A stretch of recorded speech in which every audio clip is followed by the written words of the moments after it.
무덤으로 가기 위해 그는 잠에서 깨어났다. 문득 잠의 안에서 밖으로 건너뛰는 순간, 그렇게 의식되는 순간, 또는 의식보다 더 빠른 무엇이 자신을 깨어났다고 믿게 하는 순간, 그는 무슨 까닭인지 자기가 깨어난 것이 바로 무덤으로 가기 위해서라는 기이한 느낌에 사로잡혔다. 꿈 때문일까? 그러나 그는 자신이 무슨 꿈을 꾸었는지 전혀 알 수 없었다. 다만 꿈속에서 그는 온갖 색깔들로 뒤섞인 진득한 물감 속을 헤매다가 빠져나온 것 같았다. 그 중에서 그는 붉은색과 푸른색, 그리고 검은색을 비교적 선명히 본 듯 싶었다. 그 색깔들이 아직 그의 눈앞에 어른거리고 있었다. 아마도 그는 천연색 꿈을 꾼 모양이었다. 뭔가 신기한 꿈을 꾼 모양인데 그 뜻없는 생각이 그의 머릿속에 가득 찬 꿈의 여운에 파문을 일으키며 어지럽혔다. 흔들리는 꿈의 여운에 잠겨 그는 그대로 누워 있었다. 한참 만에야 그는 자신이 깨어났음에도 불구하고 여전히 눈을 감고 있다는 사실을 깨달았다. 그의 깨어난 의식이 눈꺼풀 안을 응시하고 있었다. 벌써 늦은 아침인가? 여느 때보다 환한 기운이 눈꺼풀 위로 스며들어 조금씩 그가 꿈꾼 색깔들을 흩트리고 있었다. 어느 순간 꿈의 색깔들은 완전히 사라져버렸다. 눈을 떠야지 하고 그는 생각했다. 그런데 눈이 떠지지 않았다. 아직도 잠에 취해 있는 걸까? 그는 목덜미에 땀을 느꼈다.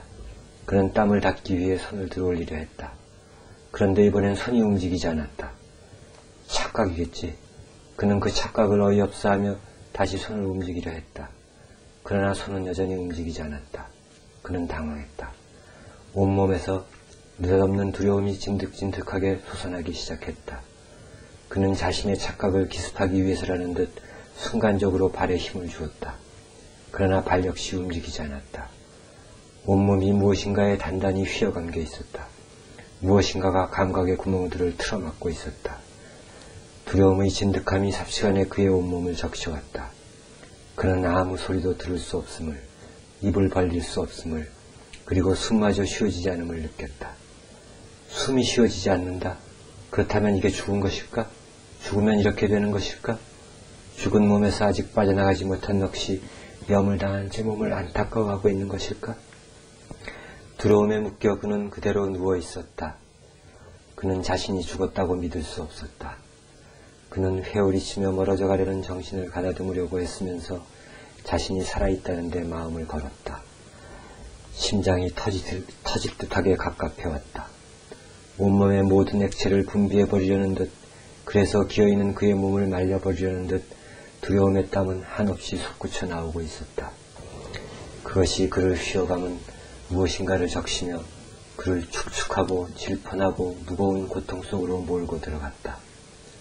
그러자 물먹은 온몸을 몽둥이로 내려치는 듯한 연속적인 충격이 열과 아픔을 몰아치며 그를 들쑤시기 시작했다.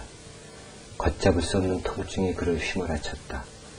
수천만 개의 바늘이 된 통증이 온몸을 찌르고 거기에 다시 묵직한 충격이 덮쳐오고 아픔은 피가 되어 온몸을 돌다가 뼛속으로 스미고 밖으로 터져나오지 못하는 신음은 그의 내장을 거칠게 휘저으며 떠돌았다.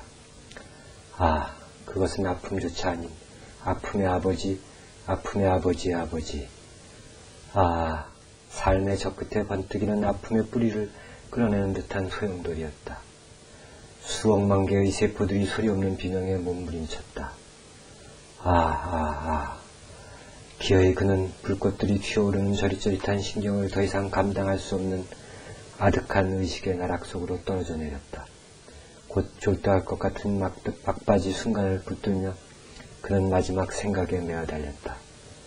지나갈 것이다. 이 모든 것은 결국 지나갈 것이다.